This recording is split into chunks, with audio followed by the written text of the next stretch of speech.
Friends and masters, welcome back to our channel Oneness ఎడ్యుకేటర్లు. నా పేరు స్వప్నేశ్వరి. ముందుగా మనందరి గురువు అయిన డాక్టర్ బ్రహ్మశ్రీ పితామహ పత్రి సార్కి నా యొక్క అనంత కోటి ఆత్మ ప్రణామాలు.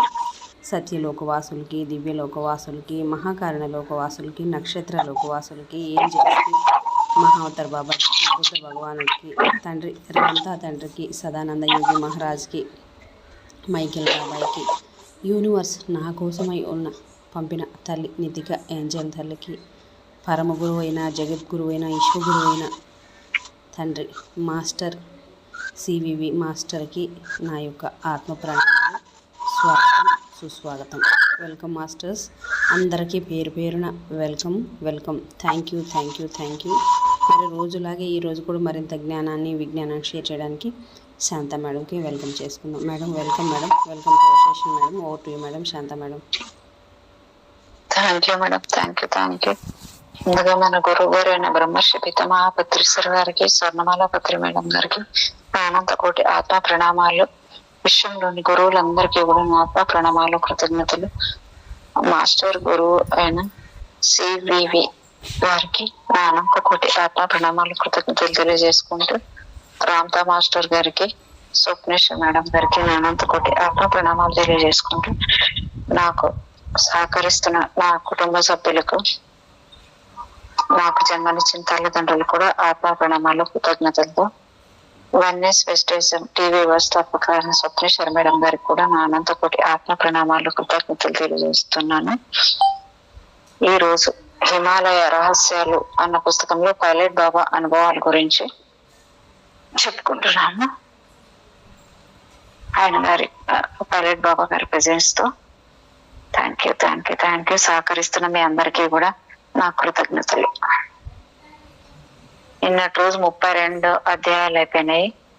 అంటే 32వ అధ్యాయంలో ఏం చెప్పారంటే, యోగి సుషుమ్న నాడిలో ప్రవేశించడానికి విశేష సాధన చేస్తాడు. సుషుమ్నలో ప్రవేశించకుండా యోగ సాధన ఫలించినట్లు చెప్పలేం. మేరుదండంలో ఎప్పటి వరకు యోగి ప్రవేశించడో, సూక్ష్మ తత్వాలను గ్రహించడో, అప్పటి వరకు అతడికి యోగ సిద్ధి కలగదు. ఇప్పుడు శాస్త్రవేత్తలు మేరుదండంలో ఏమున్నదో పరిశోధన చేయాలి. అప్పటి వరకు వారికి ఇందులోని రహస్యం తెలియదు. మరణానంతరం ఈ పదార్థం వాయువులో కలిసి అంతరిక్షంలో తన స్థానాన్ని చూసుకుంటుంది. యోగికి ఇవన్నీ అనుభవ సిద్ధమే. ఎందుకంటే అతడు బాహ్య క్రియలను నిలిపివేసి నిరంతరం అంతరాత్మ అన్వేషణలో ఉంటాడు. విజ్ఞాన శాస్త్రము మానవ శరీరాన్ని యాంత్రిక సాధనాల ద్వారా నిశ్చిత పరీక్షకు గురి చేస్తుంది, కానీ అంతఃశూల సమాచారాన్ని ఇవ్వలేకపోతున్నది. ఒక్క యోగికి మాత్రమే అది అవగతం అవుతున్నది. అతడు అంతఃశూల ద్వారా చూడగలడు.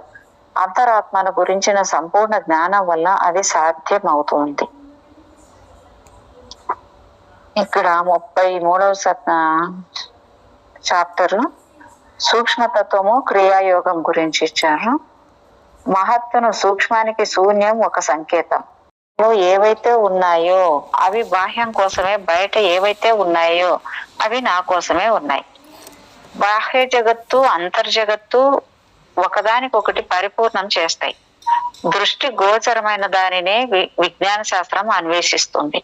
అది ఎక్కడ సమాప్తం అవుతుందో అక్కడ యోగ శాస్త్ర పరిశోధన ప్రారంభమవుతుంది. విజ్ఞాన శాస్త్రము మనిషి వెలుపల ఉన్నదానిని పరిశీలిస్తుంది. యోగము లోపల ఉన్నదాన్ని అన్వేషిస్తుంది. మేరుదండము లేక వెన్నెముకల ఇడా పింగళ నాడల ద్వారా ధనాత్మక రుణాత్మక విద్యుత్ ప్రవాహం అనవతారం నడుస్తుంది. విజ్ఞాన శాస్త్రం వాటినే ప్రోటాన్, ఎలక్ట్రాన్ అంటుంది. వెన్నెముక మధ్యలో ప్రవహించే సుషుమ్న నాడినే న్యూట్రాన్ అంటారు. మేడం ఇది అయిపోయినట్టుంది. అయిపోయింది కదా మేడం ఇది. అదే అది నిన్న పేజీలు కొంచెం వెళ్ళిపోయినాయి మేడం. ఎక్కడి దాకా అయిందనేది అర్థం కాలే. అంటే సగం అయిపోయిందా ఏమన్నా, ఇక్కడికి అయిపోయిందా మేడం అన్నారు కదా మీరు. నిన్న అయిపోయింది మేడం అది. అదే చాలా ముందుకు ఇది. దీని తర్వాత అంటే యోగం హిరణ్య గర్భుడి నుంచి ఆవిర్భవించింది. పిండ దశ నుంచి యోగం మానవునితో సంబంధం కలిగి ఉన్నది. ఇది కూడా అయిందా మేడం? అది ఏమో కానీ ఇప్పుడు చదివింది మాత్రం ఎప్పుడో అయిపోయింది మేడం. అది ఫస్ట్ నిన్న స్టార్టింగ్లోనే వచ్చింది అది. ఓకే నిన్న ఎక్కడికి అయిందని రాసుకోలేదా మేడం? రాసుకున్నాను మేడం, కానీ అది పేజీలు హెచ్చు తక్కువ అయిపోయినాయి మేడం. అది పోయేసినాయి నేను ఇది చేసే లోపల. మీరు మేడం ఇక్కడికి అయిపోయిందా అన్నారు కదా, చేయి టచ్ అయిపోయింది, అక్కడికి వెళ్ళిపోయింది మేడం. అది ఒకసారి వెళ్ళిపోతే సుమారు ఒక 10 పేజీల దాకా కూడా వెళ్ళిపోతుంది ఒక్కొక్కసారి మేడం.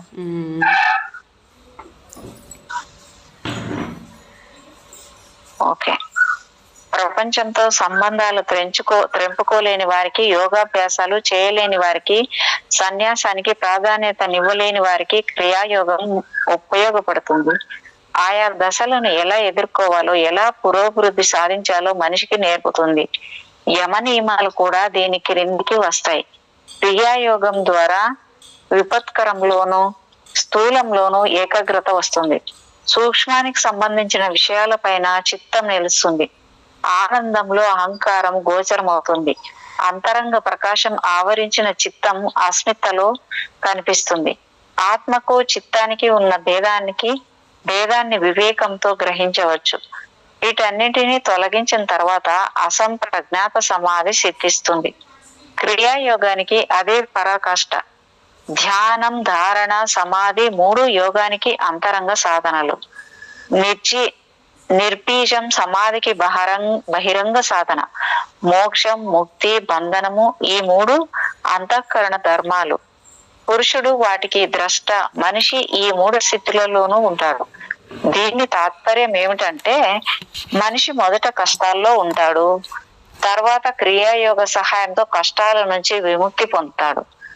యోగాభ్యాసం లేకపోతే మళ్ళీ కష్టాల పాలవుతాడు. అసంప్రజ్ఞాత సమాధి పొందినవాడు మళ్ళీ కష్టాల్లో పడడు. విదేహ అవస్థ యోగులకు యోగం ద్వారా మాత్రమే ప్రాప్తిస్తుంది. క్రియాయోగంలో ఉపాసన సమయంలో సాధకుడు ఏ రూపాన్ని గురించి చింతన చేస్తాడో ఆ రూపం యొక్క రహస్యాన్ని తెలుసుకోగలుగుతాడు. సంకల్పిత యోగంలో సాధకుడు ప్రపంచము యొక్క సృష్టి, స్థితి, లయలకు ప్రాధాన్యత ఇవ్వడు, ఎందుకంటే అవి బంధన హేతువులు. సంకల్పిత యోగం ద్వారా అసంప్రజ్ఞాత సమాధిని పొంది అతడు బ్రహ్మమయుడవుతాడు. క్రియాయోగం వలన ఏకాగ్రత లభిస్తుంది.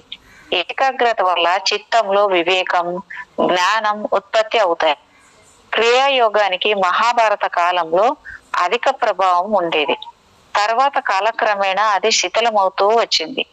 ఈ యోగం ఇప్పుడు మళ్ళీ చర్చా విషయం అయింది. ఈ కాలంలో స్వామి యోగానంద క్రియాయోగాన్ని ప్రచారంలోకి తెచ్చాడు. ఆయనకు యుక్తేశ్వర స్వామి గురువు. యుక్తేశ్వర స్వామికి ఈ యోగం లాహిరి మహాశయుడు ఇచ్చాడు. లాహిరి మహాశయునికి మహావతార్ బాబా ద్వారా లభించింది.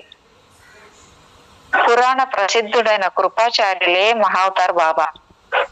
పాతంజలి మహర్షి కూడా దీనిని గురించి చర్చించాడు, వ్యాఖ్యానించాడు. ఇవన్నీ అయిపోయినాయి కదా? లేదు మేడం, ఇది లాహిరి సైడ్ ఇదంతా అయిపోలేదు మేడం.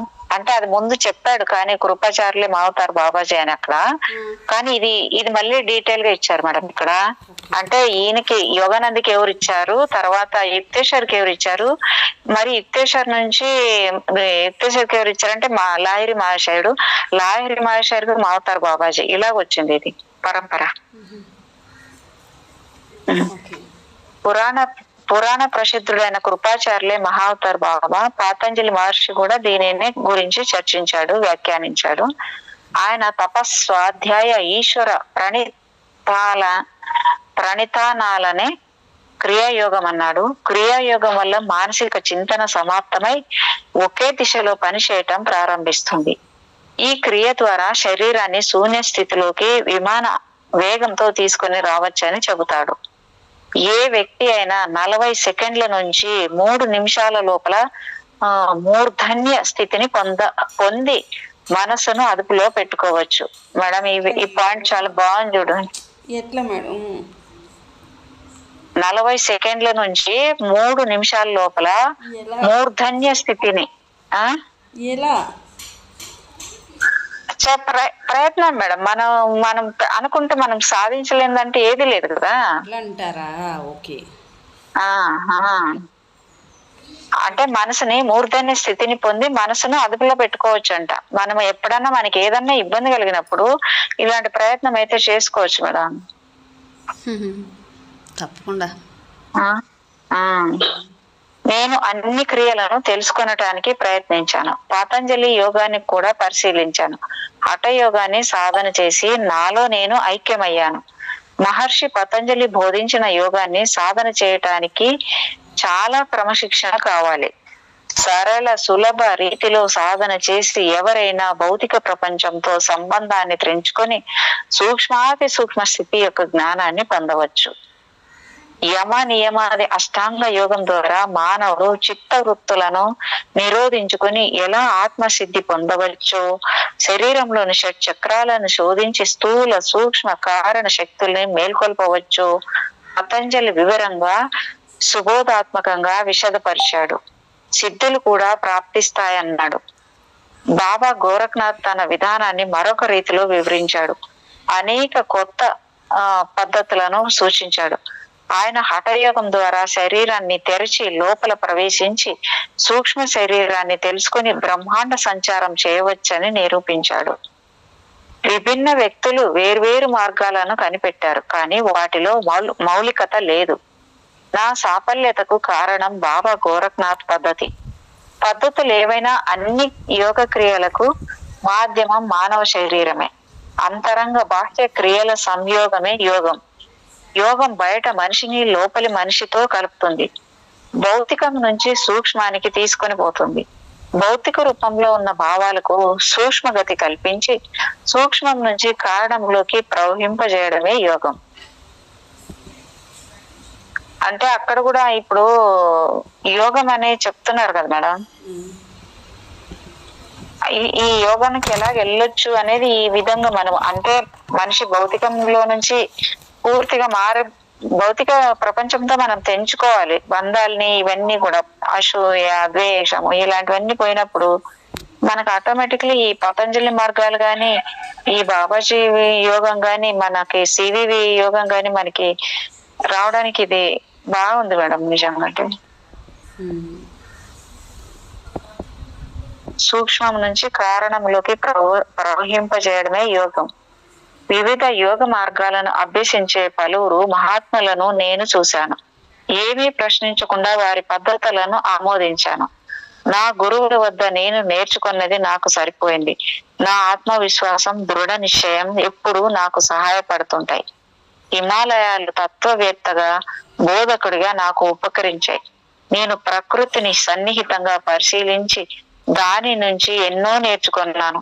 నేను నా గుహలో నుంచి బయటకు వచ్చి ప్రపంచంతో కలిసిపోయినప్పుడు యోగం మరొక విధంగా కనిపించింది. నేను విదేశాలు పర్యటించాను. ఎక్కడికి పోయినా మనిషిలో తరగని జిజ్ఞాస, అసాధ్యమైన వాటిని సాధించాలనే కాంక్ష ప్రస్ఫుటమయ్యాయి. ప్రపంచంలో ఎక్కడ ఉన్నా మానవ స్వభావం ఒకటి. మానవ జాతికి యోగం ప్రయోజనకరమే గాక శ్రేయస్కరం కూడా.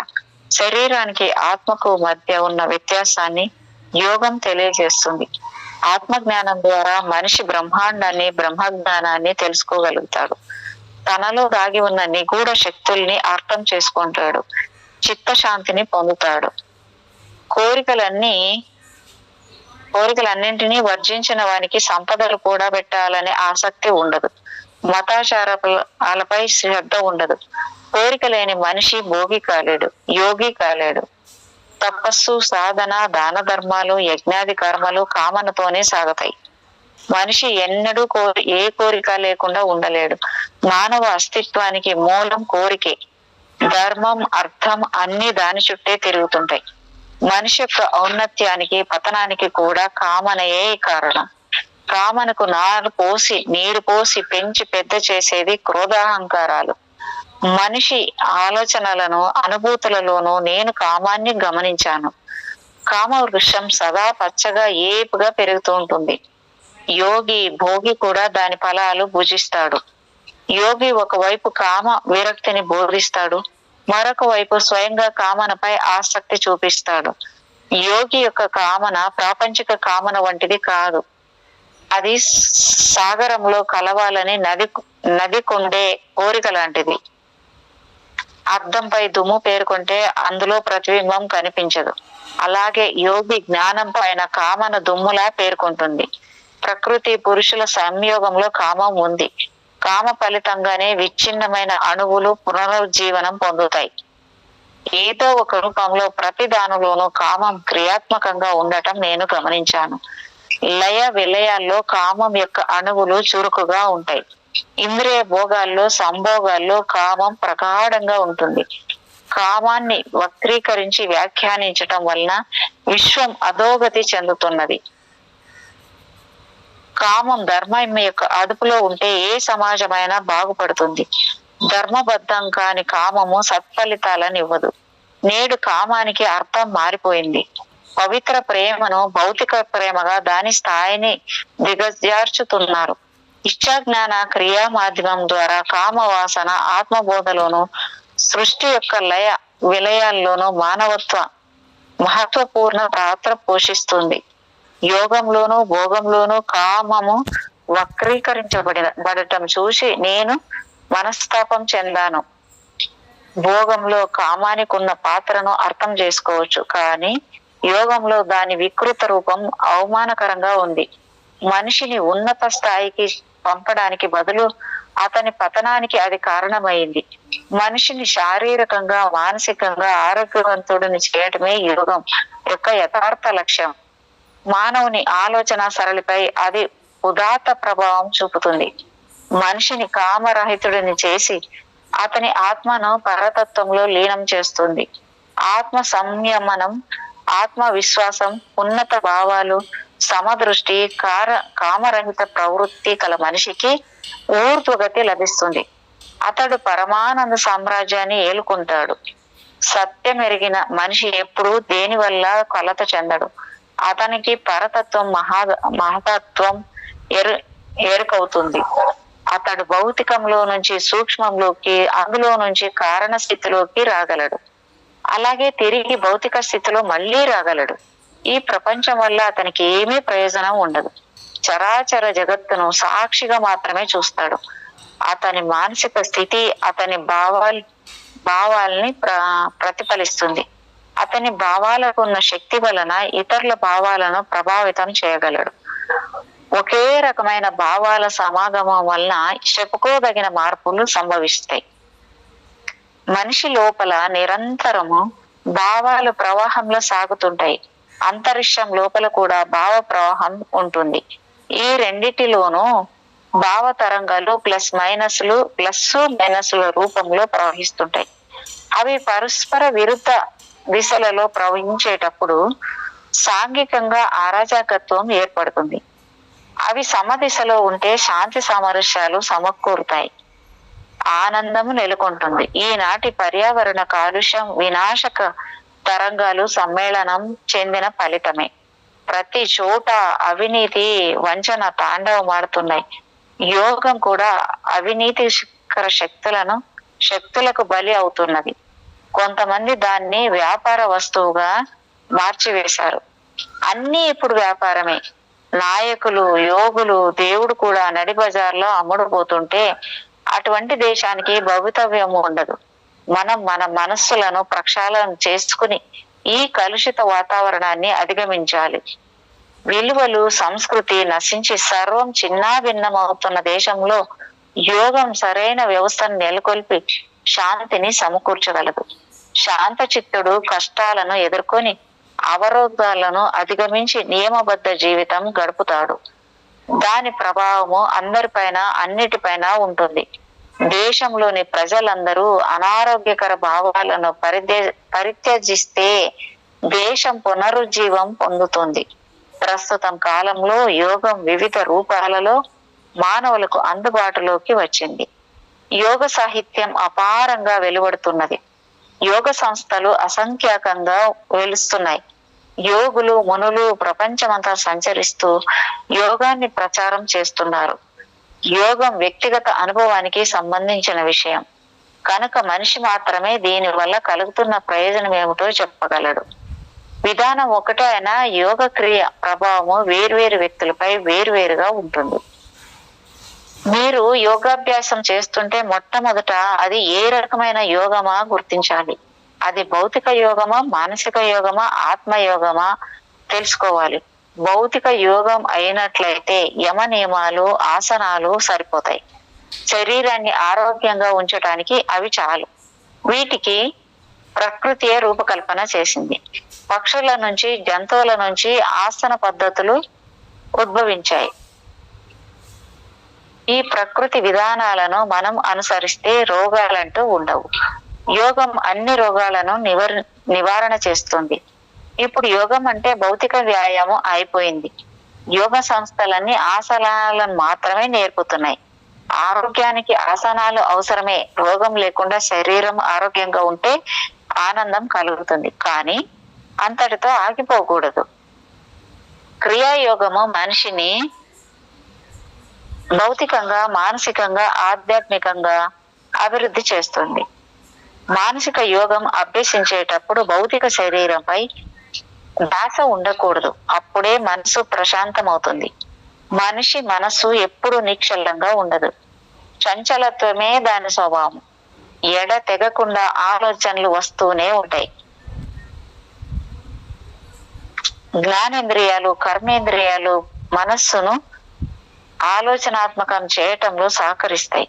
సంస్కారాలు ఊహలపైన, ఆలోచనలపైన ప్రభావాన్ని చూపుతాయి. సంస్కారాలు కర్మకు సంబంధించినవి. ఈ విధంగా మనస్సు కర్మ వలయంలో చిక్కుకొని ఉంటుంది. అంతరాత్మ వెలుపలి వ్యక్తితో ఎప్పుడూ సంఘర్షిస్తుంటుంది. ఆధిపత్యం కోసం ఈ పోరాటం సాగుతోంది. లోపలి వెలుపలి వ్యక్తుల మధ్య భావ సారూప్యం ఉంటే సంఘర్షణకు అవకాశం ఉండదు. అశాంతితో ఉన్న మనస్సును శాంతపరచడానికి యోగంలో అనేక పద్ధతులు ఉన్నాయి. భస్త్రికా ప్రాణాయామము ఊర్ధ్వ జాలంధర్ చేసినట్లయితే మనశ్శాంచల్యం ఆగిపోతుంది. మేడం ఇది చూడండి. మేడం చెప్పండి మేడం. భస్త్రికా ప్రాణాయామము ఊర్ధ్వ ముఖంగా జాలంధర్ చేసినట్లయితే మనశ్శాంచల్యం అనేది ఆగిపోతుందంట. భస్త్రికా ప్రాణాయామము అంటే ఎంత అద్భుతంగా పనిచేస్తుందండి మేడం. భస్త్రిక ఏంటి మేడం? నేను చెప్పాను కదా, నేను చేస్తాను కదా. అవి కరెక్ట్గా చేస్తే చాలు. వాడు చెప్పింది కదా, ఇటు చేసినవి చేస్తే కూడా ఊపిరి గట్టిగా. అది ఏదైనా మనం ఆలోచించాల్సింది ఏంటంటే శ్వాసను బంధించేస్తే ఆలోచన రావు. లేకపోతే ఆలోచన ఎట్టు వస్తుంది? చిన్న ఎగ్జాంపుల్ మేడం. ఏదో థియరియో లేకపోతే ఏదో యోగానో ఏదో ప్రాణాయామం కాదు. గట్టిగా ముక్కు మూసేద్దాం కొంచెంసేపు. ఎట్టొస్తాయి నీకు ఆలోచన? కొంచెం గట్టిగా ముక్కు మూసేసినాం అనుకో, శ్వాస రాకుండా ఈ ఆలోచన ఎట్టొస్తాయి చెప్పండి? ఊపిరి కావాలన్నా నీకు దాని మీదే ఉంటది. ఇంకా అది టెక్నిక్ ఏమంటే గట్టిగా మనం శ్వాసను బంధించేసామనుకోండి, నీకు ప్రాణం కావాలే తప్ప ఆలోచన కాదు అప్పుడు కావాల్సింది. చిన్నది చిన్న టెక్నిక్ మేడం. అది చిన్న టెక్నిక్, పెద్ద ఏదో కొండంత కాదు. మన చేతిలోనే, అరిచేతిలోనే ఉన్న టెక్నిక్ అది. మనం గట్టిగా శ్వాస బంధించేసినామంటే చాలు, శ్వాస మీదకే ఉంటుంది తప్ప మరి వేరే దాని మీద పోదు ఆలోచన. పోయే అవకాశం, ఛాన్స్ యాడ్ ఉంటుంది చెప్పండి మేడం. ప్రాణం కావాలా నీకు, వేరే కోరికలు కావాలా మనకు అప్పుడు ఆ క్షణం? అదే కదా, ఫస్ట్ ప్రాణం ఉంటే చాలప్ప అంటాం, ఇంకంతే కదా. అది కాబట్టి దాని తాళించే యాడ్ ఉంది, మన దగ్గరే ఉంది.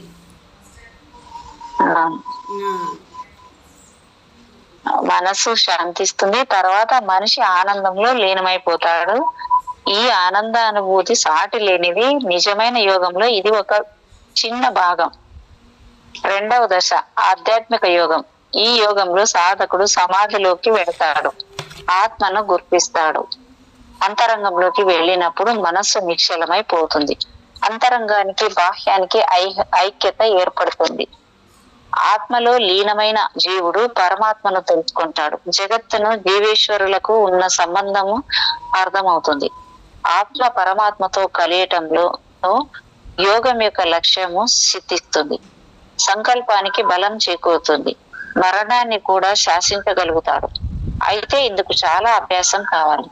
మనిషి యొక్క క్రియాకలాపాలు ప్రకృతికి అనుగుణంగా ఉండాలి. ప్రకృతి విరుద్ధమైన పనులు చేస్తే రోగాలు వస్తాయి. మానసిక భౌతిక సుఖశాంతులు ఉండవు. భౌతికంగా, మానసికంగా, ఆధ్యాత్మికంగా సుఖంగా ఉన్నవాడే అద్భుతమైన మనిషి. అన్ని రంగాలలోనూ కృష్ణ భగవానుని విజయాలకు ప్రధాన కారణం క్రియాయోగమే. కృష్ణుడు క్రియాయోగంలో నిపుణుడు. ఆయన చేసిన మాయా కార్యాలన్నీ ఆయన క్రియాయోగ నైపుణ్యానికి తార్కాణాలు. క్రియాయోగం ద్వారా మానవుడు సంకల్పిత యోగ స్థితిని పొందగలుగుతాడు. సంకల్పిత యోగము ఒక శక్తివంతమైన ఆయుధం. ప్రత్యక్షం కావటం, అదృశ్యం కావటం క్రియాయోగం ద్వారా మాత్రమే సాధ్యమవుతాయి. వేల కొలది సంవత్సరాలు సమాధిలో ఉండటం, బహు రూపాలను నిర్మించుకోవటం క్రియాయోగం యొక్క అద్భుత సిద్ధులు. క్రియాయోగం ఒక విజ్ఞాన శాస్త్రం. దాని సాయంతో మనిషి తన ఆలోచన విధానాలను అదుపు ఉంచుకోగలుగుతాడు.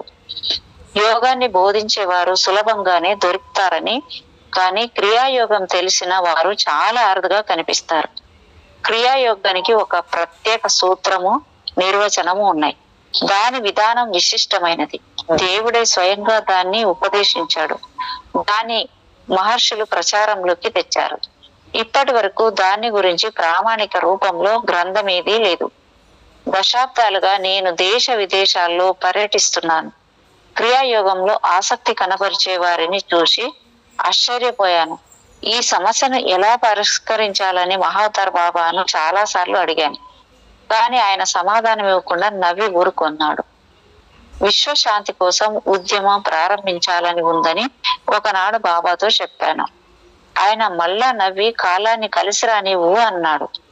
నేను నా కార్యకలాపాలన్నింటినీ నిలిపివేసి హిమాలయాలకు తిరిగి వచ్చాను. కొంతకాలం తర్వాత కొన్ని సంఘటనలు నన్ను సంఘం వైపు మళ్ళీ వెళ్ళేటట్లు చేశాయి.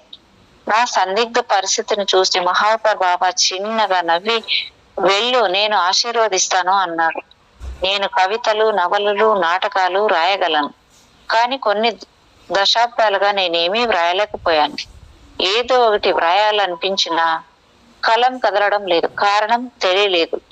నా హిమాలయ అనుభవాలను గురించి, క్రియాయోగాన్ని గురించి వ్రాయాలనే కోరిక కలిగింది. ఒకసారి బాగేశ్వరంలో సరియు నది ఒడ్డున కూర్చొని కలం చేత పట్టాను. కలంలో కదలిక వచ్చింది. రచన సాగింది. హిమాలయం నా జీవిత సహచరి. మదర్దాసు బాబాయే, జవహర్ లాల్ నెహ్రూ అనే 2 గ్రంథాలు రాశాను. కానీ అవి అచ్చు కాలేదు. బాబా వాటిని మంటల్లో వేసి ధ్వంసం చేశారు. అప్పటి నుంచి నా హిమాలయ అనుభవాలు లోకానికి తెలిపే దినం ఎప్పుడు వస్తుందా అని ఎదురు చూస్తున్నాను. చివరికి మహాత్ముల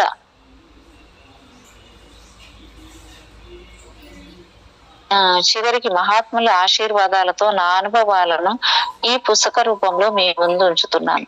క్రియాయోగం అరుదైన విజ్ఞానం. దాన్ని అభ్యసించే వారు కూడా బహు అరుదుగా కానవస్తారు.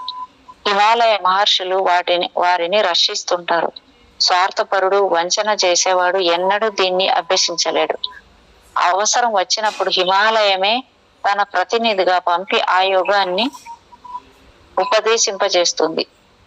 సంకల్పిత యోగం యొక్క దురుపయోగం కారణంగా మహాభారతంలో వినాశం జరిగింది. క్రియాయోగం సామాన్య జనుల్లోకి ప్రాకి వారికి అద్భుత శక్తులు కలిగాయి.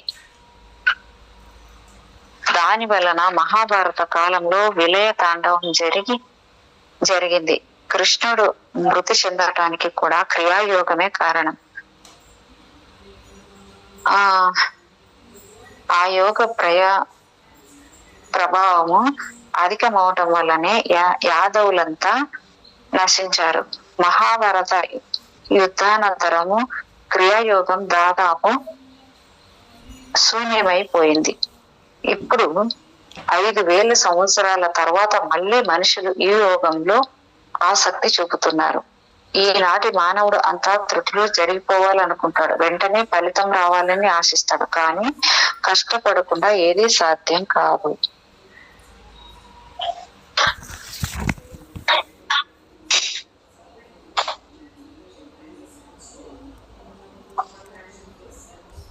ఒక్క నిమిషం మేడం.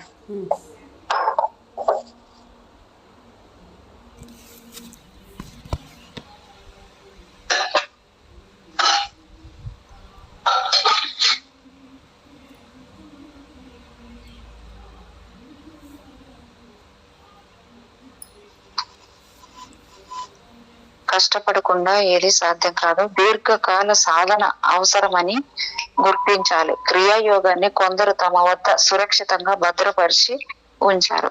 నేటి మానవులు హిమాలయాలకు కృతజ్ఞులై ఉండాలి. ఎందుకంటే ఈ విజ్ఞాన సంపన్నులైన యోగులకు అవి రక్షణ కల్పించాయి. క్రియాయోగము ఈ నాటిది కాదు. శరద్వాన్ నుంచి ఈ యోగం కృష్ణునికి లభించింది. తర్వాత అంగీరసుడు కూడా కృష్ణునికి క్రియాయోగాన్ని బోధించాడు. కృష్ణుడు అనేకులకు దాన్ని ఉపదేశించాడు. భాస్కర భగవానుడు వివస్వనుడు మనువు ఇక్ష్వాకువుకు ఈ యోగాన్ని ఉపదేశించారు. ఇక్ష్వాకువు నుంచి శరద్వానుకు లభించింది. ఆ తర్వాత ఈ యోగం దాదాపుగా నష్టమైపోయింది. పరశురాముని ద్వారా ద్రోణాచార్యునికి, శరద్వాన్ ద్వారా కృపాచార్యులకి, ద్రోణాచార్యుని ద్వారా అశ్వత్థామకి ఈ యోగం ప్రాప్తించింది. కృపయే తర్వాత శాంతమ అయ్యింది. నాకు కృపాచార్యుల ద్వారానే క్రియాయోగం ప్రాప్తి జరిగింది. పురాణాలను అనుసరించి పూర్వకాలంలో క్రియాయోగాన్ని భగవాన్ శంకరుడు పార్వతీదేవికి ఉపదేశించాడు. శంకర భగవానుడే తర్వాత రావణునికి, మార్కండేయునికి క్రియాయోగ దీక్ష ఇచ్చాడు. రావణుడు దాన్ని దురుపయోగం చేయటం వల్లనే వినాశం చెందాడు. వశిష్ఠుడు శ్రీరామునికి క్రియాయోగ దీక్ష ఇచ్చాడు.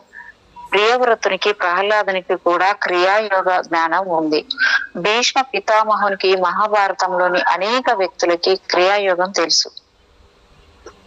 క్రియాయోగం భావాలకు ఊర్ధ్వగతి, అధోగతి కలిగించే విజ్ఞానం. అది మనిషికి సంకల్పిత యోగాన్ని బోధించి ఇచ్చానుసారం బ్రతకటానికి ప్రేరణ ఇస్తుంది. దాన్ని ఏ కొంచెం దురుపయోగం చేసినా వినాశనానికి సంకేతమై కూర్చుంటుంది. అంతఃకరణంలో విరాజమైనప్పుడు పురుషుని తెలుసుకునే విద్యను క్రియాయోగం నేర్పుతుంది. పురుష ప్రాప్తితో మానవ జీవిత లక్ష్యం నెరవేరుతుంది. క్రియాయోగాన్ని అభ్యసించటం వల్ల అనేక ప్రయోజనాలు, భిన్న భిన్న అనుభూతులు కలుగుతాయి. క్రియాయోగం సంపూర్ణంగా అవగతమయ్యిందని ఎవరూ చెప్పలేరు.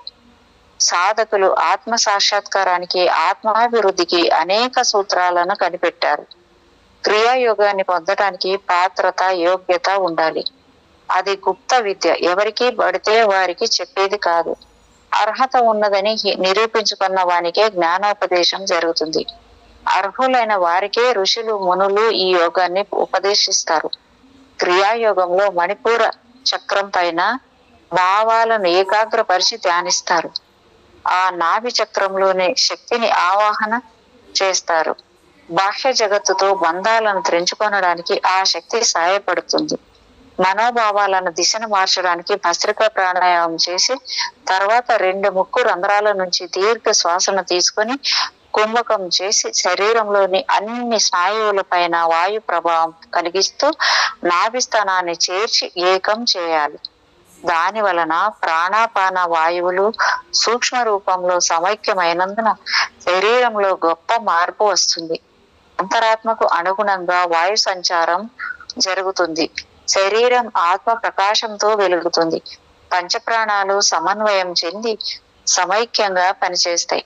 వాటి పనితీరు భావానుగుణంగా ఉంటుంది. సాధకుని సంకల్పిత యోగానుసారం వాటి వేగం ఉంటుంది. వాయువు భౌతికమైన నరాలలో ఉన్నంత వరకు మనసులో అశాంతి, ఆందోళన తొలగిపోయి ప్రశాంతి లభిస్తుంది. తర్వాత అది అంతర్ముఖమై శరీరం అంతటిని శాంతపరిచి చల్లబరుస్తుంది. అప్పుడు సాధకుడు సుషుమ్నా ద్వారాన్ని తెరిచి వాయు ప్రవాహాన్ని పైకి పంపుతాడు. అపాన వాయువును కంఠంలోని విశుద్ధ చక్రంలోకి మళ్ళీ మళ్ళీ ఎగదోస్తాడు.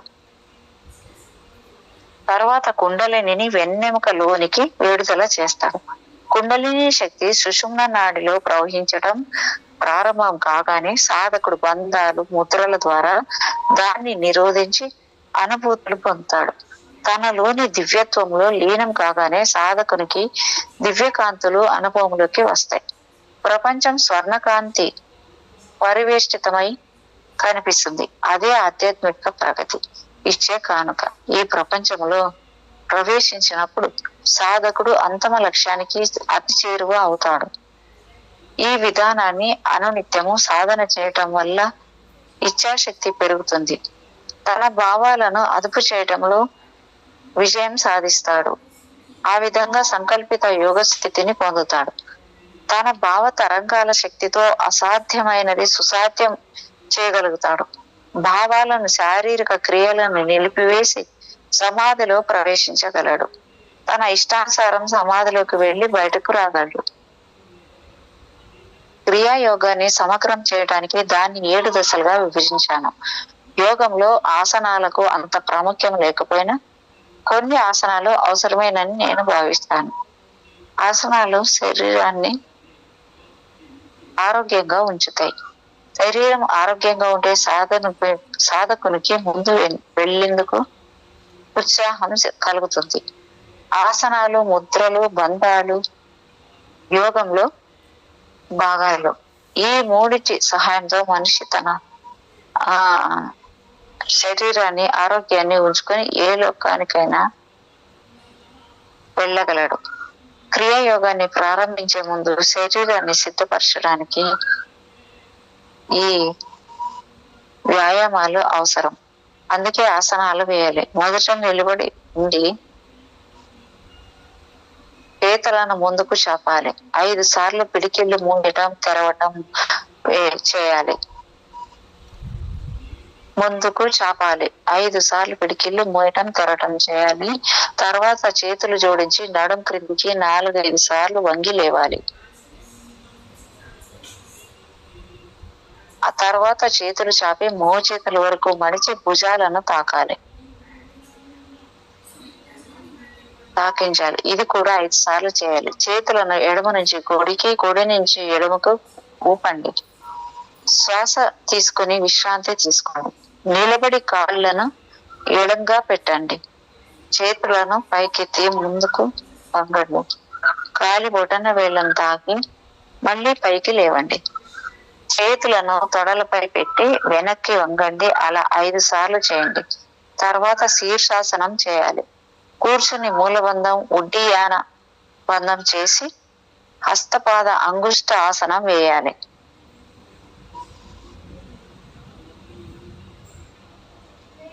ఈ వ్యాయామాన్ని మొదట ఒక పాదంపై చేసి తర్వాత 2వ పాదం పైన చేయాలి. కోణాసనం, హస్తపాదాసనం, మత్స్యాసనం, సర్వాంగాసనం, ఆలాసనం, ఊర్ధ్వ సర్వాంగాసనం, ఉన్నత ఉత్థిత మేరుదండ అనవసరం ఆసనం, జాను శిరసానం,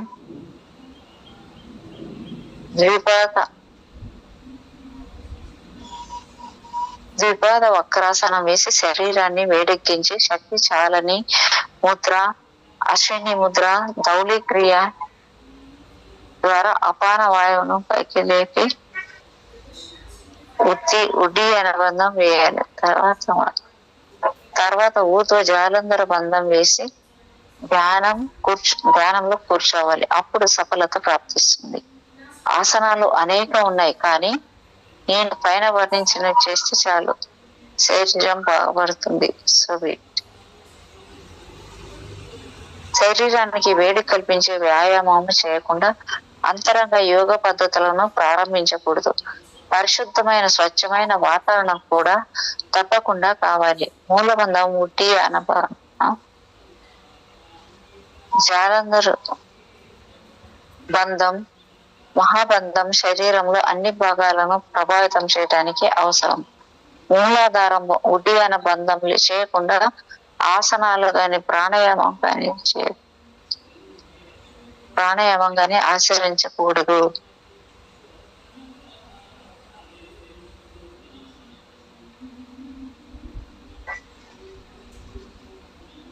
పరిశుద్ధమైన, స్వచ్ఛమైన వాతావరణం కూడా తప్పకుండా కావాలి. మూలబంధం, ఉడ్డీయన బంధం, జాలంధర బంధం, మహాబంధం శరీరంలో అన్ని భాగాలను ప్రభావితం చేయడానికి అవసరం. మూలబంధం, ఉడ్డీయన బంధం చేయకుండా ఆసనాలు గాని ప్రాణాయామం గాని ఆచరించకూడదు. యోగాభ్యాసం చేసేవాళ్ళు అంటే ఆసనాలు, ముద్రలు, ఆ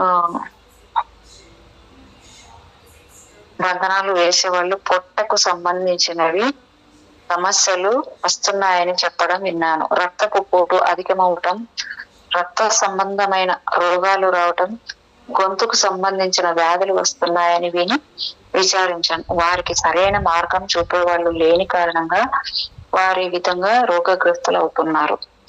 యోగం ఎంత లాభదాయకమో అందరికీ తెలుసు, కానీ సక్రమంగా చేయకపోతే చాలా నష్టాలు కూడా కలుగుతాయి. ఆసనాలు, ముద్రలు, బంధాలు శరీర ఆరోగ్యాన్ని కాపాడటంలో చాలా ముఖ్య పాత్రను పోషిస్తాయి. ఇవి లేకుండా యోగం ఫలప్రదం కాదు. ముద్రలు, బంధాల వలన కుండలిని శక్తి మేల్కొంటుంది. ప్రాణాపానాల సంయోగం సిద్ధిస్తుంది. శాస్త్రీయంగా యోగ శిక్షణ ఇచ్చే ఆశ్రమాలలో యోగం నేర్చుకోండి నా సలహా. నేను 6 దశలని పేర్కొన్నాను, 7వ దాన్ని విడిచిపెట్టాను. అది క్రియాయోగ రహస్యం. ఇది అందరికీ తెలిస్తే తెలివి గల వాళ్ళు దురుపయోగం చేస్తారు. అందుకే దాన్ని గుప్తంగా ఉంచాలి. క్రియాయోగం యొక్క ముఖ్య లక్ష్యం సర్వభూత దయను, మానవ జాతిపై ప్రేమను మనిషి హృదయంలో పాదుకొల్పడం. మనిషి ఆలోచన విధానాన్ని మార్చి మానవ కళ్యాణానికి హితకరంగా చేయటం మానవుల సంకల్పిత యోగం ద్వారా ఏదైనా చేయగలడు. వినాశం నుంచి విశ్వాన్ని రక్షించగలడు. ఆ పైన అంతా దైవేచ్ఛ.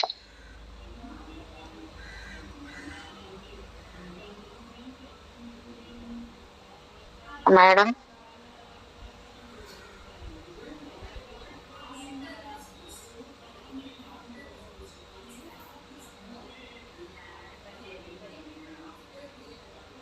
మేడం, స్వప్న మేడం,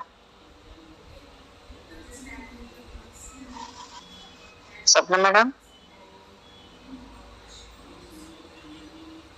స్వప్న మేడం, మేడం అయిపోయింది మేడం. ఇక్కడికి మొత్తం బుక్ అయిపోయింది. 410 పేజీ. ఓ, అయిపోయింది. ఇంక లేదా మేడం? అయిపోయింది మేడం. 410 పేజీలకు వచ్చింది. నాకే తెలియక 395 ఉండే అక్కడ.